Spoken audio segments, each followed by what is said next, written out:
മൈസൂരുവിൽ നിന്ന് ബാംഗ്ലൂരുവിലേക്കുള്ള യാത്രയിലാണ്. കാലത്തൊരു 8 മണിയായി കാണും. അപ്പോൾ വണ്ടി ചാർജ് ചെയ്യണം, ബ്രേക്ക്ഫാസ്റ്റും കഴിക്കണം. അപ്പോൾ അതിനുള്ളൊരു ഹോട്ടൽ നോക്കിയിട്ടാണ് നിർത്തി. അവിടെ സ്റ്റാറ്റിക്കിൻ്റെ ചാർജർ കണ്ടു. അതുപോലെ തന്നെ തൊട്ടടുത്ത് തന്നെ ഒരു ഹോട്ടലുണ്ട്, അമ്പരി ഹോട്ടൽ. അപ്പോൾ വിഭാവരിയും കാദംബരിയും കൂടി അമ്പരി ഹോട്ടലിലേക്ക് ബ്രേക്ക്ഫാസ്റ്റ് കഴിക്കാൻ തീരുമാനിച്ചു. ഇവിടെ നിന്ന് വെജ് പുലാവ്, അതുപോലെ തന്നെ ഇഡ്ഡലി, വട, അതൊക്കെയാണ് ഞങ്ങൾ ഓർഡർ ചെയ്തത്. അപ്പോൾ എന്തായാലും കാലത്ത് തന്നെ ബ്രേക്ക്ഫാസ്റ്റ് കഴിച്ച് നേരെ ബാംഗ്ലൂരിലേക്ക്. ബാംഗ്ലൂർ എത്തി.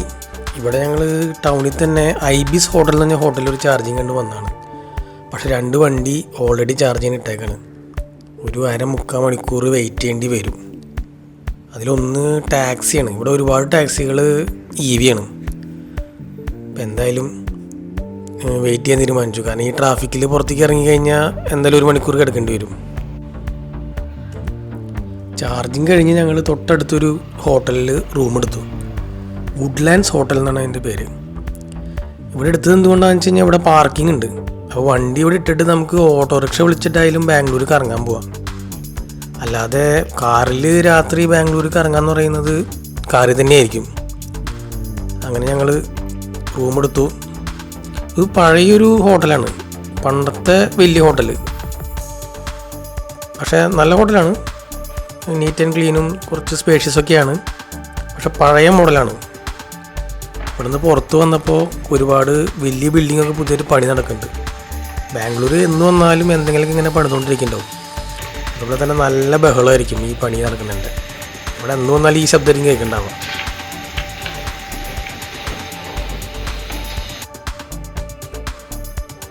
ചെക്ക് ഇൻ ചെയ്ത് ഫ്രഷപ്പൊക്കെ ആയി ഇറങ്ങിയപ്പോഴേക്കും ഉച്ച കഴിഞ്ഞു. അപ്പോൾ ഞങ്ങൾ ലഞ്ച് സ്കിപ്പ് ചെയ്തു. അപ്പോൾ താഴെ ഒരു കഫറ്റേരിയ കണ്ടപ്പോൾ അവിടെ കയറി.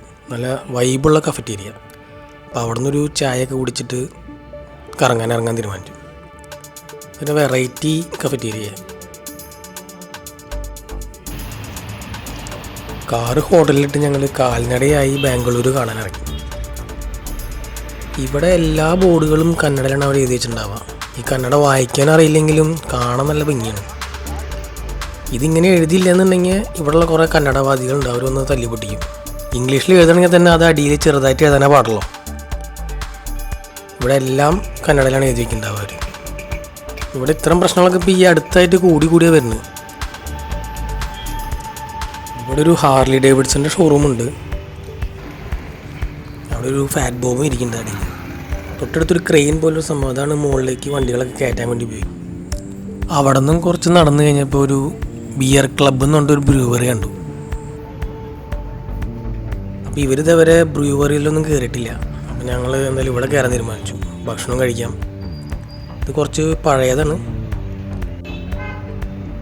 നല്ല ഫുഡാണെന്നാണ് റിവ്യൂ കണ്ടത്. അപ്പോൾ കയറി നോക്കാം.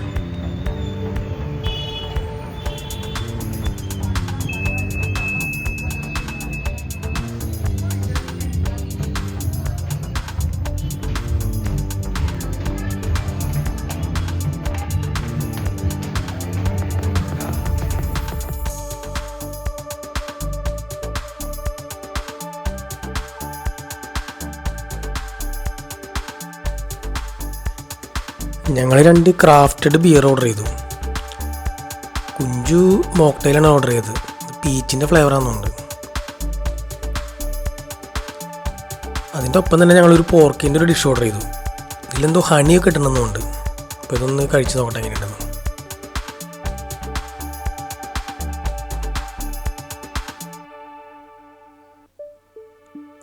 കുഞ്ചുവിനൊരു പിസയും ഓർഡർ ചെയ്തു. അവൾക്ക് പിസ വേണമെന്നുണ്ട്. ഇത് കണ്ടിട്ട് നല്ല പിസയെന്ന് തോന്നുന്നുണ്ട്. പോർക്ക് ഒരു രക്ഷയുണ്ടായില്ല, അടിപൊളി ടേസ്റ്റായിരുന്നു.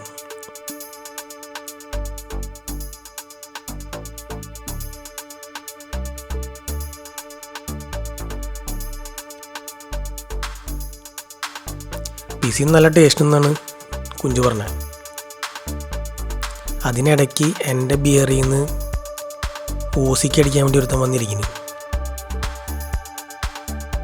ഒരു ഈശ്വര അടിച്ച് പറ്റായിട്ടിരിക്കാന്നുകൊണ്ട് അങ്ങനെ എനിക്കാൻ പോലും പറ്റണില്ല.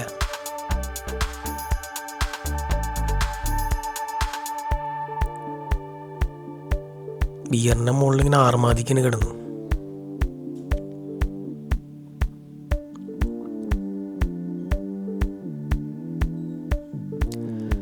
ഞങ്ങൾ ആ പോർക്കിൻ്റെ ഡിഷ് ഒരെണ്ണം കൂടി മേടിച്ചു. അത് ഒരു രക്ഷ ഉണ്ടാകുന്നില്ല, നല്ല അടിപൊളി ടേസ്റ്റ്. ഞാൻ ഇത്ര ടേസ്റ്റുള്ള പോർക്കിൻ്റെ ഡിഷ് വേറെ കഴിച്ചിട്ടില്ല. അതിലൊരു ഹണി കിട്ടുന്നുണ്ട്, അത് എല്ലാവർക്കും റെക്കമെൻഡ് ചെയ്യുന്ന ഒരു സാധനമാണ്, അടിപൊളി.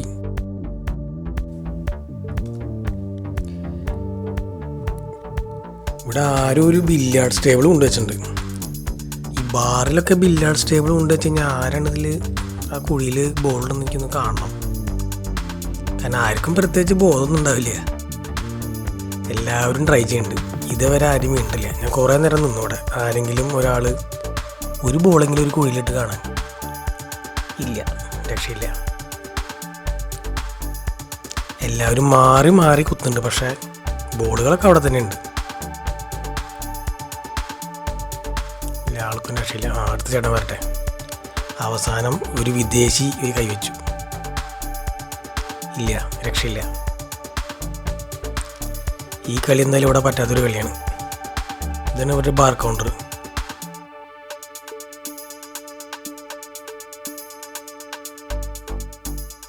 എല്ലാം വുഡ് കൊണ്ട് ഉണ്ടാക്കണം. അതൊരു പ്രത്യേക ഒരു ഫീല്, ഡാർക്ക് ഷെയ്ഡ് വുഡ്. ഞങ്ങൾ അവിടെ നിന്ന് ഇറങ്ങി നേരെ തൊട്ടടുത്ത് തന്നെ UB സിറ്റി. അപ്പോൾ അവിടെ ഒന്ന് കയറി കറങ്ങാൻ തീരുമാനിച്ചു. അപ്പോൾ അവിടെ ക്രിസ്മസും ന്യൂ ഇയറൊക്കെ ആയതുകൊണ്ട് ഒരുപാട് ഡെക്കറേഷനൊക്കെ ചെയ്ത് വെച്ചിട്ടുണ്ട്. ഒരു മാളാണ്. അപ്പോൾ അവിടെ നിന്ന് കയറിയിട്ട് കറങ്ങാൻ തീരുമാനിച്ചു. ഫ്രണ്ടിൽ തന്നെ ഒരു ക്രിസ്മസ് ട്രീയും ഗോൾഡൻ കളർ. കയറി വരുമ്പോൾ എൻട്രൻസ് ഒക്കെ എല്ലാം നല്ല ഭംഗിയായി അറേഞ്ച് ചെയ്തിട്ടുണ്ട്.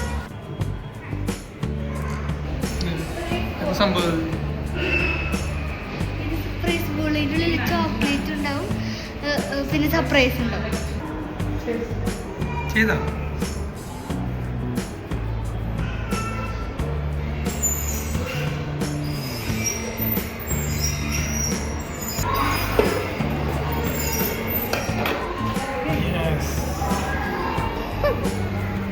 തുറക്കട്ടെ?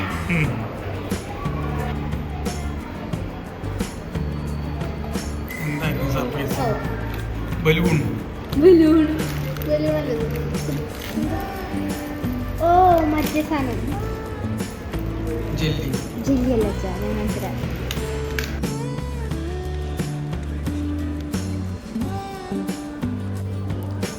ഞങ്ങളങ്ങനെ UB സിറ്റി മാളിൽ ഇങ്ങനെ കുറേ നേരം വെറുതെ കറങ്ങി നടന്നു. ഇതൊരു പ്രത്യേകതരം മാളാണ്. വളരെ അടച്ച് ഒരു കൺജസ്റ്റഡ് ആയിട്ടുള്ള മാളാണ്. പക്ഷേ ഇവിടെ എല്ലാം വലിയ വലിയ ബ്രാൻഡുകളാണ് കാണുന്നത്, ലക്ഷറി ബ്രാൻഡുകളൊക്കെയാണ്. ഞങ്ങൾ കുറച്ച് നേരം അങ്ങനെ കറങ്ങി നടന്നു. പിന്നെ അതിന് ശേഷം ഹാംലേസിൽ കയറി. അവിടെ കയറി വരുമ്പോൾ തന്നെ ഒരു പട്ടിക്കുട്ടി, നല്ല ക്യൂട്ട് പട്ടിക്കുട്ടി.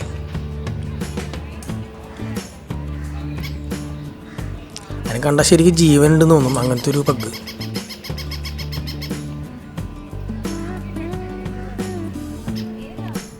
ഇപ്പോൾ ഒരു പട്ടിക്കുട്ടീൻ്റെ കുഞ്ചിന് മേടിച്ചു.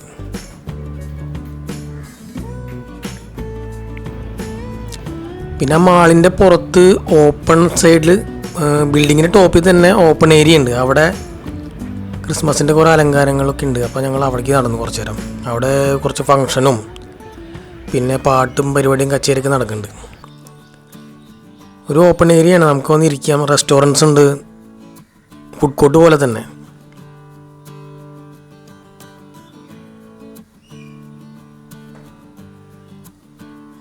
ക്രിസ്മസ് സെലിബ്രേഷൻ നടന്നുകൊണ്ടിരിക്കുകയാണ്.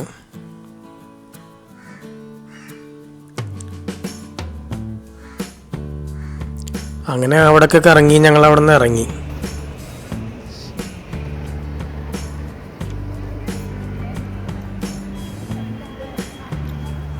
ഇവിടെ ഈ പുറത്തുള്ള ഈ സ്റ്റാർ ക്രിസ്മസ് ട്രീ വെച്ചേക്കുന്നത് വളരെ വലിയൊരു ക്രിസ്മസ് ട്രീ ആണ്, ഗോൾഡൻ കളറിൽ. അത് അടുത്തുനിന്ന് കാണുമ്പോൾ നല്ല ഭംഗിയുണ്ട് രാത്രി. UB സിറ്റിയിൽ നിന്ന് ഇറങ്ങി നടന്നുകൊണ്ടിരിക്കുമ്പോൾ കണ്ടൊരു ബിൽ ബോർഡാണ്. ഇതൊരു 3D ബിൽ ബോർഡാണെന്ന് തോന്നുന്നുണ്ട്. ഒരു ബിൽഡിങ്ങിൻ്റെ ഒരു മുക്കാ ഭാഗമുണ്ട്, വളരെ ഹ്യൂജായിട്ട്. ശരിക്കും ഒരു സിനിമാ തിയേറ്ററിൽ നിന്ന് സിനിമ കാണുന്ന പോലെ ഉണ്ട്. അതിലൊരു പരസ്യങ്ങളൊക്കെ ഇട്ട് നല്ല ഭംഗിയിൽ അടിപൊളിയായിട്ട് ചെയ്യുന്നുണ്ട്. ഇത് രാത്രിയിൽ കാണാൻ നല്ല ലുക്കാണ് ഇതിന്. കുറച്ച് നേരം അത് കണ്ടിരുന്നു. പിന്നെ ഞങ്ങൾ വീണ്ടും നടന്നു, റോഡിൽ കൂടെ കുറച്ച് നേരം നടന്ന് തിരിച്ച് ഞങ്ങൾ റൂമിലേക്ക് തന്നെ നടന്നു. രാത്രി ഇന്നത്തെ കറക്കം കഴിഞ്ഞു. ഇനി നാളെ കാലത്ത് തിരിച്ച് റൂമിലെത്തി ഞങ്ങൾ. ഇതാണ് ഞങ്ങളുടെ ഹോട്ടൽ വുഡ്ലാൻഡ്സ്. ഇവിടെ വരുമ്പോൾ തന്നെ ഒരു പഴയ 2 കാറ് കിടക്കുന്നുണ്ട്. ഇത് ഈ ഹോട്ടൽ മേടിച്ച കാലത്ത് തൊട്ടുള്ളതാണെന്നുണ്ട്. ഒരു അംബാസഡർ പോലത്തെ ഒരു കാറും പിന്നെ ഒരു പാൽ എന്ന് പറഞ്ഞ കമ്പനി, ആ കമ്പനി ഞാൻ കണ്ടിട്ടുണ്ട്. ഇപ്പുറത്തെ ഈ അംബാസഡർ പോലത്തെ സാധനം ഞാൻ ആദ്യമായിട്ട് കാണുന്നത്. പണ്ടത്തെ വളരെ പഴയ കാലഘട്ടത്തിലുള്ള വിൻറ്റേജ് കാറാണ്. MEJ 1309. MEJ മൈസൂർ രജിസ്ട്രേഷൻ ആയിരിക്കും. പണ്ട് മൈസൂരായിരുന്നല്ലോ.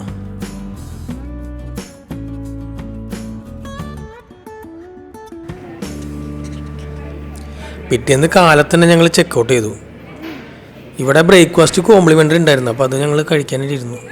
അതിൽ ബ്രെഡ്, ഉപ്മാവ്, ന്യൂഡിൽസിൻ്റെ ഉപ്മാവ്, എന്തോ ചട്നി ചമ്മന്തിയൊക്കെ ഉണ്ട്. പക്ഷേ ഒട്ടും ടേസ്റ്റ് ഉണ്ടായിരുന്നില്ല ദോശയൊന്നും. ഞങ്ങളവിടെ നിന്ന് ഇറങ്ങി. ഇത് കണ്ട ഒരു പഴയ ലുക്കാണ് ഈ ഒരു ബിൽഡിങ്ങിന്, ഹോട്ടലിൻ്റെ. അപ്പോൾ അവിടെ ഞങ്ങൾ ഇറങ്ങി. ഇനി ബാംഗ്ലൂർ കുറച്ച് നേരം കറങ്ങണം കാലത്ത്. ഞങ്ങൾ ഇന്നലെ അവിടെ നിന്ന് നടന്നു. ക്ലീനിങ് ഒക്കെ നന്നായിട്ട് നടക്കുന്നുണ്ടെങ്കിലും വൃത്തികേടിന് കുറവൊന്നുമില്ല. നല്ല വൃത്തികേടായിട്ടാണ് റോഡൊക്കെ ഇരിക്കുന്നത്. ഇവിടെ ആധുനികതയും പഴമയും കൂടിച്ചേരുന്ന ഒരു അപൂർവ കാഴ്ച ഞങ്ങൾ കണ്ടു. ഒരു ചേട്ടൻ പശുവിനെ കുളിപ്പിക്കുന്നത് റോട്ടിൽ നിന്നിട്ട്, നടു റോട്ടിൽ. മെയിൻ ടൗണാണ്, തൊട്ടടുത്ത് വലിയ പടുകൂറ്റൻ ബിൽഡിങ്ങുകൾ.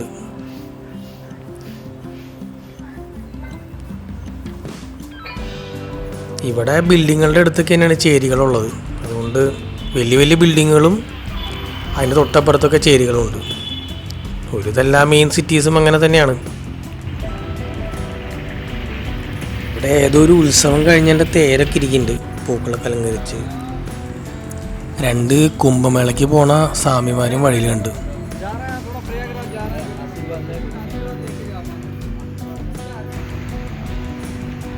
ഇവിടെ അടിപൊളി ഒരു അമ്പലം.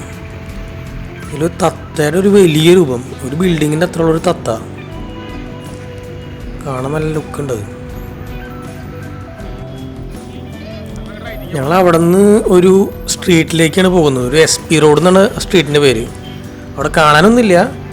പക്ഷേ എനിക്കത്, ഞാനിവിടെ ബാംഗ്ലൂർക്ക് വന്നു എന്ന് പറഞ്ഞപ്പോൾ സാറ് എന്നെ വിളിച്ചിട്ട് ഒരു ഇലക്ട്രോണിക് ഐറ്റം മേടിക്കാൻ പറഞ്ഞു. അപ്പോൾ ഈ ഭാഗത്ത് ഏറ്റവും ഫേമസ് ആയിട്ടുള്ളൊരു സ്ട്രീറ്റാണ് SP സ്ട്രീറ്റ്. അപ്പോൾ അവിടെ പോയി കഴിഞ്ഞ് കഴിഞ്ഞാൽ എല്ലാ ഇലക്ട്രോണിക് സാധനങ്ങളും കിട്ടും. അപ്പോൾ ഞങ്ങളെന്തായാലും ആ ഒരു സ്ട്രീറ്റിൽ നിന്നും കൂടി ഒന്ന് എക്സ്പ്ലോർ ചെയ്യാൻ തീരുമാനിച്ചു. ഒരുപാട് നടക്കണം അങ്ങോട്ട് ഞങ്ങൾ താമസിക്കുന്ന സ്ഥലത്തുനിന്ന്. ശരിക്കും ഒരു ഗലി പോലെയാണ്. ഒരുപാട് പഴയ ബിൽഡിങ്ങുകളും ഇടയിലൊക്കെ ഒരു അമ്പലമൊക്കെ ഉണ്ട്. ഇത് കാണുമ്പോൾ എനിക്ക് ഡൽഹിയാണ് ഓർമ്മ തന്നെ. മുകളിലത്തെ ആ ഒരു കേബിൾസ് അങ്ങോട്ടും ഇങ്ങോട്ടും പോയേക്കുന്നു. ഡൽഹിയിൽ അത്ര ഇല്ലെങ്കിലും ഒരുവിധം വൃത്തികേടായിട്ട് ഇവിടെ ഇരിക്കുന്നുണ്ട്. ഇന്ന് അവധി ദിവസമായ കാരണം ആ കടകളൊന്നും അതിന് തുറന്നിട്ടില്ല.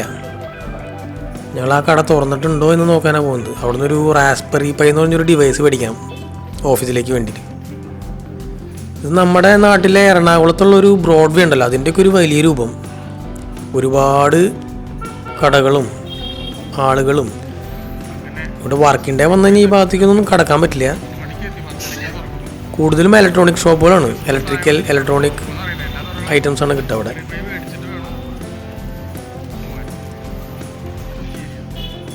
ഈ ഒരു കടയാണ് ഞങ്ങൾ അന്വേഷിച്ചു വന്നത്. വിശാൽ ഇലക്ട്രോണിക്സിൻ്റെ അടുത്ത് സിൽവർ ലൈൻ ഇലക്ട്രോണിക്സ്. ഇവരാണ് ആൾക്കാർ. റാസ്ബെറി പൈ ഓതറൈസ്ഡ് ഡീലർ, പക്ഷെ തുറന്നിട്ടില്ല. എന്തായാലും ഞങ്ങൾ വന്ന് പെട്ടുപോയി. കുറച്ച് നേരം ഞങ്ങൾ വെയിറ്റ് ചെയ്തിരുന്നു ആൾ വരുന്നു നോക്കിയിട്ട്, പക്ഷെ ആരും വന്നില്ല. ഞങ്ങളങ്ങനെ അവിടെ നിന്ന് തിരിച്ചു നടന്നു. തിരിച്ച് ഞങ്ങൾ കോറമംഗല നെക്സസ് മാളിൽ തന്നെ എത്തി. ഇവിടെ 3 ചാർജിങ് സ്റ്റേഷനുണ്ട് പല കമ്പനികളുടെ. സ്റ്റാറ്റിക്കിൻ്റെ ഉണ്ട്, ജിയോൻ്റെ ഉണ്ട്, സിയോണും ഉണ്ട്. അപ്പോൾ ഞങ്ങളെന്തായാലും ഇവിടെ ജിയോ BPയുടെ ചാർജിങ്ങിൻ്റെ സ്ലോ ചാർജിങ് കണ്ടു. അപ്പോൾ ഫുൾ ചാർജിങ് ചെയ്തിട്ട് കുറച്ച് നാളായി വീട്ടിൽ നിന്ന് വന്നത്. പിന്നെ അപ്പോൾ എന്തായാലും സ്ലോ ചാർജിങ്ങിൽ ഇടാമെന്ന് വിചാരിച്ചു. 100% ആക്കാമല്ലോ. അപ്പോൾ ബാറ്ററിക്ക് അല്ലെങ്കിൽ അത് ഇഷ്യൂ ആണ്. കമ്പനി പറയുന്നത് 4 വട്ടത്തിൽ ഒരിക്കൽ സ്ലോ ചാർജ് ചെയ്യണമെന്നാണ്. ഇവിടെ മാളിൻ്റെ മുമ്പിൽ തന്നെ വലിയൊരു ക്രിസ്മസ് പപ്പേനെ ഉണ്ടാക്കി വെച്ചിട്ടുണ്ട്. ഹ്യൂജ് ആയിട്ടുള്ളൊരു ക്രിസ്മസ് പപ്പ. ആൾക്കാരെല്ലാവരും വന്ന് അതിൻ്റെ മുന്നിൽ ഫോട്ടോ എടുത്തുകൊണ്ടിരിക്കുകയാണ്. മാളിൻ്റെ പകുതിയോളുണ്ടത്. അതുപോലെ തന്നെ ക്രിസ്മസ് പ്രമാണിച്ചാന്നുകൊണ്ട് സൈഡിൽ കുറേ ഷോപ്പുകളൊക്കെ തുടങ്ങിയിട്ടുണ്ട്. ചെറിയ ചെറിയ തുണികളും ഹാൻഡിക്രാഫ്റ്റൊക്കെ വിൽക്കുന്നത്. ഈ മാളിൻ്റെ ഏറ്റവും പ്രത്യേകത എന്താണെന്ന് വെച്ച് കഴിഞ്ഞാൽ ഇതിൻ്റെ ഈ സൈഡിൽ കാണുന്ന ഈ ഇരിക്കാനുള്ള സ്ഥലമാണ്. അതെനിക്ക് വളരെ ഇഷ്ടമാണ് ഇവിടെ വന്നിരിക്കാൻ. നമുക്ക് പാതിരാത്രി വരെ ഇവിടെ വന്നിരിക്കാം. ഈ ഭാഗത്തിരിക്കുന്നവരിൽ കൂടുതലും മലയാളികളാണ്. ഈ കോറമംഗലയിൽ ആണ് ഏറ്റവും കൂടുതൽ മലയാളികളുള്ളത്. ഇതെന്തോ ചെറിയ ക്യൂട്ടായിട്ടുള്ള കുറേ കളിപ്പാട്ടങ്ങൾ. ഞങ്ങളവിടെ നിന്ന് ഭക്ഷണം കഴിക്കാൻ ഇറങ്ങി. കോറമംഗലയുടെ നെക്സസ് മാളിൻ്റെ തൊട്ട് മുന്നിൽ ഒരു ടോണിക് ഉണ്ട്. ആ ടോണിക്കിൻ്റെ സൈഡിൽ കൂടെ പോയി കഴിഞ്ഞാൽ ബോബ്സ് ബാർ എത്തും. ഇതെൻ്റെ ഇവിടുത്തെ ബാംഗ്ലൂരിലൊരു ഫേമസ് ആയിട്ടുള്ളൊരു, എനിക്ക് വളരെ ഇഷ്ടപ്പെട്ടുള്ളൊരു ബാറാണ്. ഇവിടുത്തെ ഫുഡ് അടിപൊളിയാണ്. ഇതാണ് എൻ്റെ ഏറ്റവും ഫേവറേറ്റ് സാധനം, ഗീ ചിക്കൻ. കുഞ്ചൊരു സാൻഡ്വിച്ചും പിന്നെ ഒരു ലെമണേഡ് ഓർഡർ ചെയ്ത്. പിന്നെ രണ്ടാമത്തെ ഫേവറേറ്റാണിത്, പ്രോൺസ് ഫ്രിറ്റേഴ്സ്. ഇത് നല്ല രസം, വെറുതെ ഇങ്ങനെ തിന്നുകൊണ്ടിരിക്കാൻ. ഞാനിവിടെ വരുമ്പോൾ സ്ഥിരം ഓർഡർ ചെയ്യാറുള്ള സാധനമാണ്. പിന്നെ ഞങ്ങളൊരു പോർക്കിൻ്റെ ഡിഷ് മേടിച്ചു, കൂർഗ് സ്പെഷ്യൽ. അത് രസം ഉണ്ടായില്ല. പിന്നെ ഒരു അക്കി റൊട്ടി, അരി റൊട്ടി തന്നെയാണ് നമ്മുടെ നാട്ടിലൊക്കെ ഉള്ള അരി റൊട്ടി. ഈ ചിക്കൻ അടിപൊളിയാണ്. ഞങ്ങൾ രണ്ടാമത് കൂടി ഓർഡർ ചെയ്തു, ബോബ്സ് ബാർ. ഇത് ബാംഗ്ലൂർ 4-5 ഉണ്ട്. ഇവിടുത്തെ ഫുഡ് ഫേമസാണ്. കാരണം എന്താണെന്ന് വെച്ച് കഴിഞ്ഞാൽ നമുക്ക് ചെറിയ ചെറിയ പോർഷനായിട്ട് കിട്ടും. ഞങ്ങളങ്ങനെ അവിടെ നിന്ന് ഇറങ്ങി തൊട്ടടുത്തൊരു മാർക്കറ്റ് പോലെ കണ്ടു. അപ്പോൾ അവിടെ നിന്ന് കുറച്ച് നേരം നടന്നു, കുറേ തുണികളും ഇതൊക്കെ നോക്കി നടന്നു. ഇങ്ങനെ ഇതൊരു വലിയൊരു ഓപ്പൺ സ്പേസാണ്. ഒരു ഓപ്പൺ, അവിടെ ഒരു വളഞ്ഞിട്ടൊരു കോണിപ്പടിയും കണ്ടു. വെറുതെ ഒരു ആവശ്യമില്ലാണ്ട് പണിതെച്ചാണ് കോണിപ്പടി. ഇതെന്തിനാണ് ഇങ്ങനെ പണിതെച്ചതെന്ന് മനസ്സിലാവില്ല. വളഞ്ഞ് അതിന് മുകളിൽ കടകളൊക്കെ ഉണ്ട്. എന്നാലത് ഒരുപാട് സ്ഥലം വേസ്റ്റല്ലേ. ഞങ്ങൾ ഭക്ഷണമൊക്കെ കഴിച്ച് തിരിച്ച് നെക്സസ് മാളിൽ തന്നെ എത്തി. രാത്രി ഇവിടെ കുറച്ചുകൂടി വൈബായി. ആൾക്കാരൊക്കെ വന്ന് ആഘോഷമൊക്കെ തുടങ്ങി. ഒരു പൊയ്ക്കാൽ മനുഷ്യനൊക്കെ വന്നിട്ടുണ്ട്.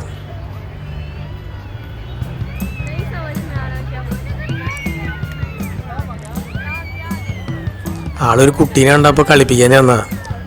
കുട്ടി പേടിച്ച് കരഞ്ഞ് അതിൻ്റെ ജീവൻ പോയി. എന്താ മനുഷ്യനാണെന്ന് വിചാരിച്ചിട്ടുണ്ടാവാളെ. ഞങ്ങളങ്ങനെ നെക്സസ് മാളിൽ നിന്നൊരു ഓട്ടോ വിളിച്ചിറങ്ങി. വണ്ടി എടുത്തില്ല, വണ്ടി എടുത്ത് പോലും നടക്കില്ല കാറ്. തൊട്ടപ്പുറത്ത് വേറൊരു മാളുണ്ട്, അവിടേക്ക് പോകാൻ തീരുമാനിച്ചു. അത് 1MG റോഡ്, അതാണ് മാളിൻ്റെ പേര്. ഇവിടെയും ഡെക്കറേഷൻസൊക്കെ എടുത്ത് അടിപൊളിയൊക്കെ വെച്ചേക്കാണ് സീസൺ ആയിരുന്നു. ഒരു ഫാമിലിയിൽ നിന്ന് പാട്ടൊക്കെ പാടുന്നുണ്ട്, ക്രിസ്മസ് കാരോൾ സോങ്സ്. ഇവിടെ വന്നപ്പോൾ മിനീസോ കണ്ടേ. മിനീസോ കണ്ടതും കുഞ്ചു പിന്നെ അതിനകത്തായിരുന്നു. എന്നിട്ട് എന്തോ മേടിച്ചിട്ടുണ്ട്, ഒരു ബാർബിയുടെ ഒരു കപ്പ്. ഇത്ര നാൾ സ്റ്റാൻലി കപ്പ് മേടിക്കണം എന്ന് പറഞ്ഞ് നടന്നതാണ്. എന്തായാലും ബാർബി കപ്പിൽ ഒതുങ്ങി. ഇത്ര വലിയ കപ്പിൽ എങ്ങനെ വെള്ളം കുടിക്കുന്നത് എനിക്ക് മനസ്സിലാവില്ല.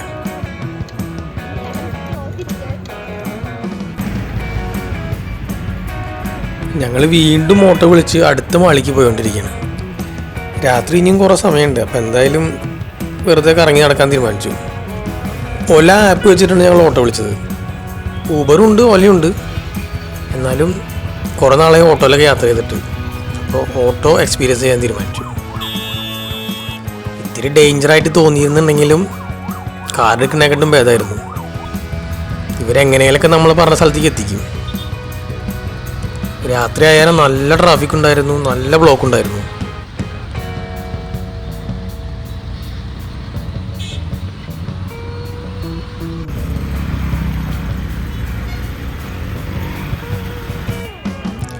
ഞാൻ അടുത്തൊരു മാളിലെത്തി.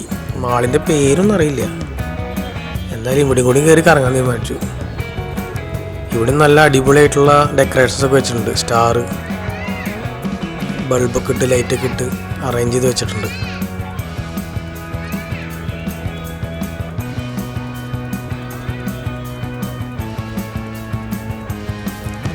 ഈ മാളിൻ്റെ മുന്നിലും ഒരുപാട് ഷോപ്പിങ്ങിനുള്ള ഐറ്റംസ് ഉണ്ട്. ചെരുപ്പ്, ചുരിദാർ, വളകൾ. ഈ സീസൺ പ്രമാണിച്ചാണ്.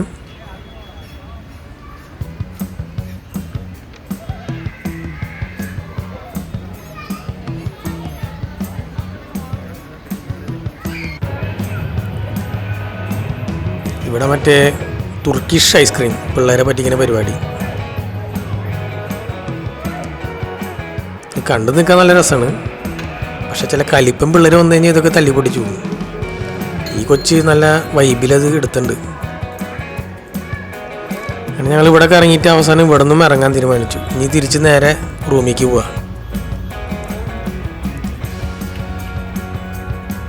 ഇവിടെ ട്രാഫിക് ബ്ലോക്ക് എന്നൊക്കെ പറഞ്ഞാൽ 2 മിനിറ്റ് 3 മിനിറ്റൊക്കെയാണ്.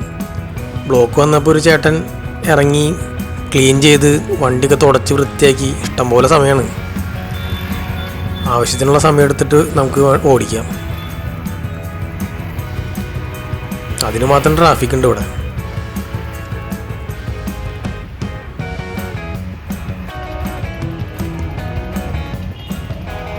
ഞങ്ങൾ തിരിച്ച് കോറമംഗലെത്തി. പിന്നെ അവിടെ കുറച്ച് നേരം നടന്ന്. ഈ ഏരിയ മൊത്തം പബ്ബുകളാണ്. പക്ഷെ ഞങ്ങൾ പബ്ബിൽ കയറിയില്ല. ഞങ്ങൾ റൂമിലേക്ക് തന്നെ തിരിച്ചു പോയി. പിറ്റേ ദിവസം കാലത്ത് എനിക്ക് ഞങ്ങൾ ബ്രേക്ക്ഫാസ്റ്റിന് വന്നു. ഇവിടെ തൊട്ടടുത്ത് തന്നെ ഞങ്ങൾ അന്വേഷിച്ചപ്പോൾ ഗൂഗിളിൽ റിവ്യൂ കണ്ടു വന്നാണ് ബ്രാഹ്മിൺസ് എന്ന് പറഞ്ഞൊരു ഹോട്ടൽ. അവിടെ ഇഡ്ഡലി കിട്ടും. ഇഡ്ഡലിയും ചട്നിയും, സാമ്പാറൊന്നുമില്ല, ചട്നി മാത്രം. ഇതൊരു മാത്രം ഒരു സർവേനുള്ളൂ. അപ്പോൾ എല്ലാവരും നല്ല റിവ്യൂ പറഞ്ഞപ്പോൾ ഞങ്ങൾ ഒന്ന് വന്ന് കഴിക്കാൻ തീരുമാനിച്ചു. ഇവിടെ ചട്നി വെച്ചിട്ട് ചേട്ടരിക്കുന്നുണ്ട്. ഇത് ആദ്യം ബില്ലെടുക്കണം.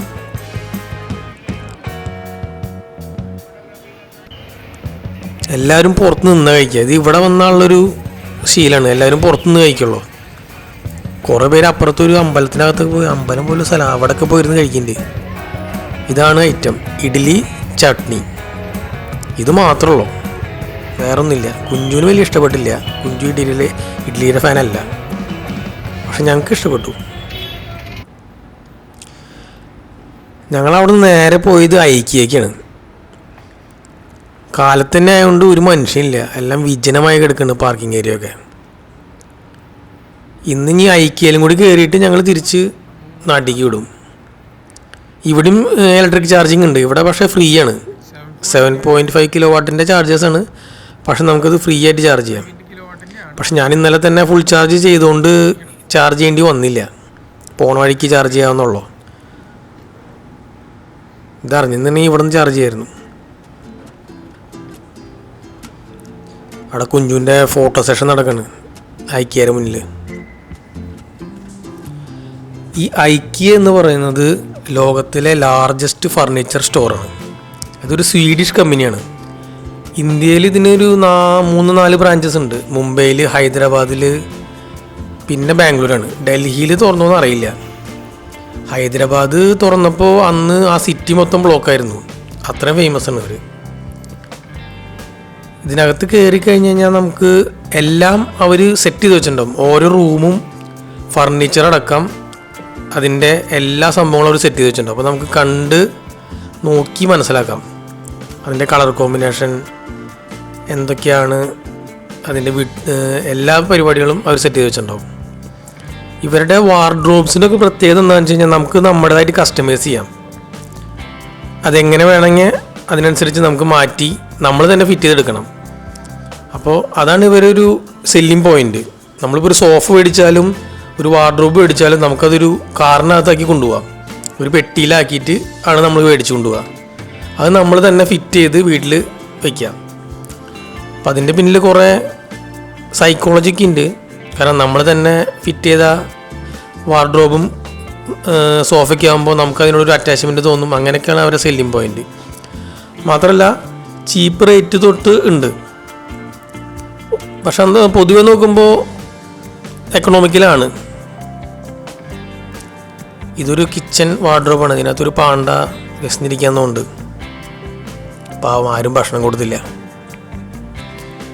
അതുപോലെ തന്നെ നമുക്ക് ഇവിടെ ഓരോ സ്ഥലത്തും ഇൻഫർമേഷന് വേണ്ടിയിട്ടുള്ള ഡെസ്കൊക്കെ വെച്ചിട്ടുണ്ടാവും. നമുക്ക് അവിടെ നിന്ന് നടന്ന് വയ്യാണ്ടായി കഴിഞ്ഞ് ഇവിടെ നിന്ന് നോക്കാം. QR കോഡ് അടിച്ചു കൊടുത്താൽ മതി. കുഞ്ഞുനത് കിട്ടിയപ്പോൾ ഹരം കയറി. ആ പ്രൊഡക്റ്റിൻ്റെ എല്ലാ ഡീറ്റെയിൽസും നമുക്ക് അറിയാൻ പറ്റും. കാരണം ഇവിടെ സെയിൽസ്മാൻമാർ കുറവാണ്. അപ്പോൾ എല്ലാം നമ്മൾ തന്നെ നോക്കി എടുത്ത് ചെയ്യണം.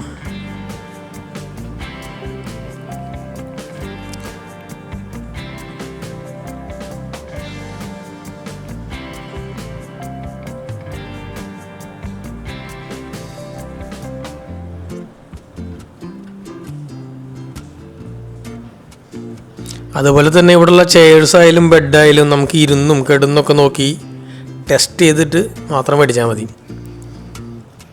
ആരൊന്നും ചോദിക്കാൻ പറ്റില്ല. ഇത് തൊട്ടാൽ മാറുന്നൊരു ലൈറ്റ്, ഒരാളുടെ മുഖം പോലെ ഉണ്ട്. പക്ഷെ പല പല കളറുകൾ വരും തൊട്ട് കഴിഞ്ഞാൽ. അത് കുഞ്ഞിന് ഇഷ്ടപ്പെട്ടു.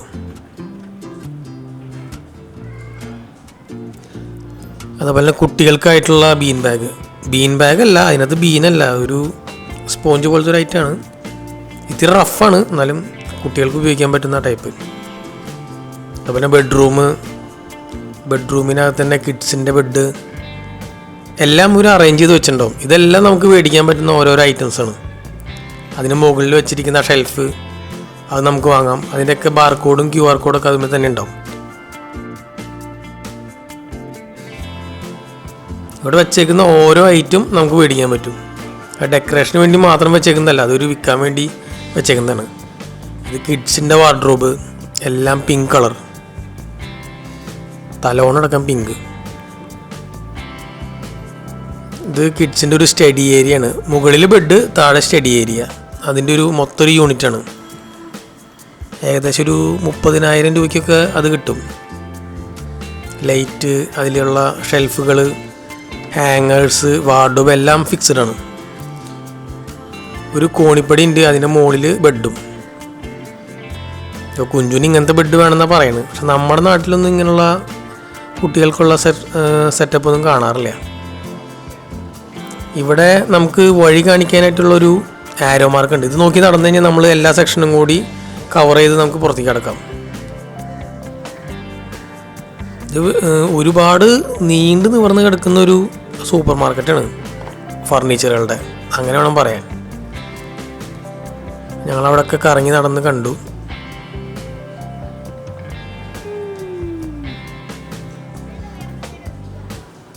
പ്ലാസ്റ്റിക്കിൻ്റെ ഡബ്ബകൾ, കർട്ടൻ, അങ്ങനെ എല്ലാം കിട്ടും. അതെല്ലാം കഴിഞ്ഞ് ഞങ്ങളിവിടെ സ്വീഡിഷ് റെസ്റ്റോറൻ്റ് ഉണ്ട്, അവിടെ നിന്ന് ഭക്ഷണം കഴിക്കാൻ തീരുമാനിച്ചു. ഇവിടെ കൂടുതലും ബ്രെഡ് ഐറ്റംസ് ഉണ്ട്. ബ്രെഡ്, അതേപോലെ തന്നെ സാൻഡ്വിച്ച്. ടോപ്പിൽ തന്നെ ഇവിടെ ഡൈനിങ് ഏരിയ ഉണ്ട്, ഫുഡ് കോർട്ട്. നമുക്ക് അവിടെ നിന്ന് മേടിച്ചിട്ട് ഇവിടെ നിന്ന് ഇരിക്കാം.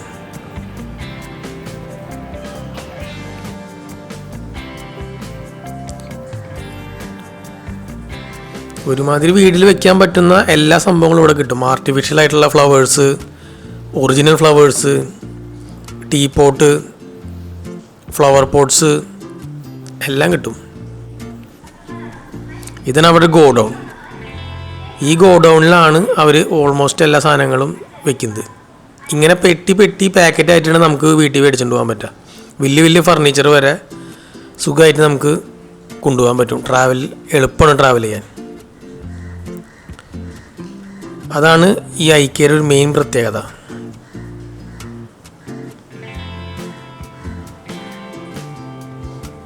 വളരെ വലിയൊരു ഗോഡൗണാണ് അവരുടെ. ഇതിനകത്തെല്ലാം റോബോട്ട്സാണ് അത് എടുത്തുകൊണ്ട് വരുന്നതും കൊണ്ടുപോകുന്നതൊക്കെ. ഞങ്ങൾ ബില്ലിംഗ് സെഷൻ എത്തി. ബില്ലിങ്ങും നമ്മൾ തന്നെ സ്വയം ചെയ്യാം. നമുക്ക് പറ്റില്ല എന്നുണ്ടെങ്കിൽ അപ്പുറത്ത് വേറെ ആൾക്കാരുണ്ട്. പക്ഷേ കൂടുതലും ഇങ്ങനെ സെൽഫ് കൗണ്ടേഴ്സ് കണ്ടേക്കണം. കുഞ്ഞുവിന് ആ പരിപാടി ഇഷ്ടപ്പെട്ടു. അപ്പോൾ അവൾ തന്നെ എല്ലാം ബില്ല് ചെയ്ത് എടുക്കണം.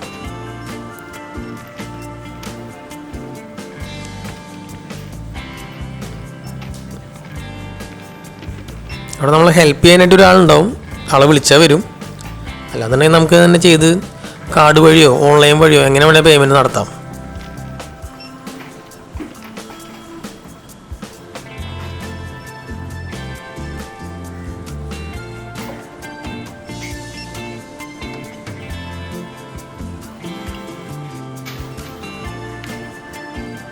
അങ്ങനെ ഞങ്ങൾ മേടിച്ച ഐറ്റംസ് എല്ലാം സ്കാൻ ചെയ്ത് ബില്ലടിച്ച് പുറത്തേക്ക് ഇറങ്ങി. അങ്ങനെ ഐക്യയിലത്തെ ഷോപ്പിംഗ് കഴിഞ്ഞു. ഞങ്ങളങ്ങനെ ഇറങ്ങാണ്. ഇനി ബാംഗ്ലൂരിനോട് വിട പറയാണ്. ഇനി നേരെ നാട്ടിലേക്ക്. ബാംഗ്ലൂർ ട്രിപ്പ് ഇന്ന് ഇവിടെ തീർന്നു. ഞങ്ങൾ പോകുന്ന വഴിക്ക് ശൂലഗിരി എന്ന് പറഞ്ഞ സ്ഥലത്തിൻ്റെ അടുത്താണെന്ന് തോന്നുന്നത് ഒരു ചാർജിങ് സ്റ്റേഷൻ കണ്ടു. അപ്പോൾ അതൊരു റെസ്റ്റോറൻറ്റിൻ്റെ അടുത്തുണ്ട്. അവിടെ നിന്ന് ചായ കുടിച്ചിട്ട് വണ്ടി ചാർജ് ചെയ്തിട്ട് പോകാൻ തീരുമാനിച്ചു. ശരവണ ഭവൻ എന്നാണ് എൻ്റെ പേര്. അവിടെ ഒരു ചായയും ഗോബി ഫ്രൈയും മേടിച്ചു. ഗോബി ഫ്രൈ കുഴപ്പമുണ്ടായില്ല, പക്ഷെ എന്നൊരു മസാല ഒരു സുഖമില്ലാത്ത മസാലയായിരുന്നു. രാത്രി ആയി തുടങ്ങി, ഒരു 6 മണിയൊക്കെ ആയി. ഇനി ഇവിടെ നിന്ന് എനിക്ക് തോന്നുന്നില്ല നാട്ടിലെത്തുന്നു, പക്ഷേ അതിനിടയ്ക്ക് ഒരു സ്ഥലത്ത് എവിടെയെങ്കിലും സ്റ്റേ ചെയ്യേണ്ടി വരും. ഞങ്ങളങ്ങനെ 2ാമത്തെ സ്ഥലത്തെത്തി.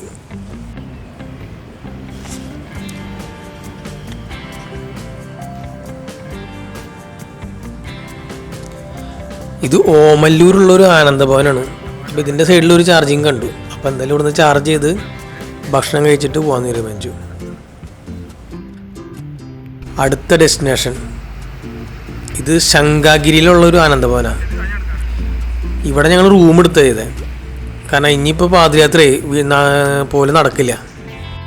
നേരം വെളുത്തു കാലത്ത് തന്നെ തിരിച്ച് യാത്രയിലാണ്. അപ്പോൾ ശരവണഭവനിൽ നിന്ന് ഞങ്ങൾ ഭക്ഷണം കഴിച്ചു. അവിടെ ചാർജിങ് ഉണ്ടായിരുന്നു. അപ്പോൾ എന്തായാലും കുറച്ച് നേരം ചാർജ് ചെയ്യാനിട്ടു. ഇനി നേരെ നാട്ടിലേക്ക്. ഇവിടെ ചാർജിങ് ഉള്ളതുകൊണ്ടാണ് ഞങ്ങളിവിടെ റൂം എടുത്തത്.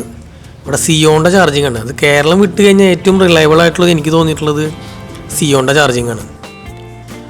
അവിടെ നിന്ന് നേരെ വിട്ട് എത്തിയത് കോയമ്പത്തൂരിനടുത്തുള്ള ഒരു തലപ്പക്കട്ടി ബിരിയാണിയുടെ അവിടെ താഴെ ഒരു ചാർജിങ് ഉണ്ടായിരുന്നു. ഇത് ലാസ്റ്റ് ചാർജിങ് ആയിരിക്കും, അതല്ലെങ്കിൽ കൃത്യം എത്തേണ്ടതാണ് വീട്ടിൽ. ഇപ്പോൾ 31% ഉള്ളൂ. ഞങ്ങൾ എന്തായാലും ഇവിടെ നിന്ന് ഫുൾ ചാർജ് ചെയ്തിട്ട് എന്തായാലും തിരിച്ച് ചാലക്കുടി വരെ എത്തും. ഇവിടെ 12 മണിക്ക് തുറക്കുള്ളൂ. അപ്പോൾ അടവാണ്, ആരും വന്നു തുടങ്ങിയിട്ടില്ല. സെക്യൂരിറ്റിയുടെ ക്യാബിനൊക്കെ അവിടെ ഒഴിഞ്ഞെടുക്കുക. ഇപ്പോൾ 2 ടെമ്പററി സെക്യൂരിറ്റിക്കാരെ കിട്ടിയിട്ടുണ്ട് തലപ്പാക്കട്ടി ബിരിയാണിക്ക് കാവലിരിക്കുക. അവിടെ നിന്ന് ഞങ്ങൾ പോന്ന് ഉച്ചയായപ്പോൾ പാലക്കാടുള്ളൊരു ചെമ്മീൻസ് എന്ന് പറഞ്ഞൊരു സീ ഫുഡ് റെസ്റ്റോറൻറ്റിൽ കയറി. ഇത് ഇന്നത്തെ ദിവസത്തെ ലാസ്റ്റ് ഫുഡ് അടിയാണ്.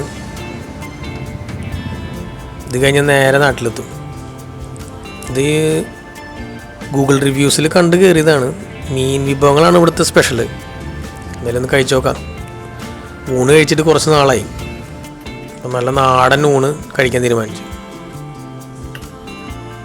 എവിടെയെങ്കിലും ടൂറ് പോയിട്ട് തിരിച്ചു വരുമ്പോൾ ഒരു മീൻ കറി കൂട്ടി ഊണ് കഴിച്ചില്ലെങ്കിൽ എന്തോ പോലെയാണ്. ഞാൻ അതിൻ്റെ കൂടെ ഒരു ചെമ്മീനും മേടിച്ചു.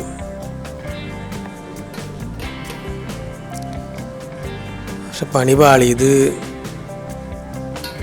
മറ്റേ തമിഴ്നാട്ടിലെ അരിയാണ്.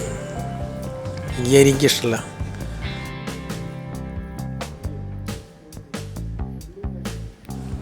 അങ്ങനെ നാട്ടിലെത്തി, തിരിച്ച് വീട്ടിലെത്തി. 1198 കിലോമീറ്റർ ഞങ്ങൾ മൊത്തം കവർ ചെയ്തു ഈ ട്രിപ്പിൽ.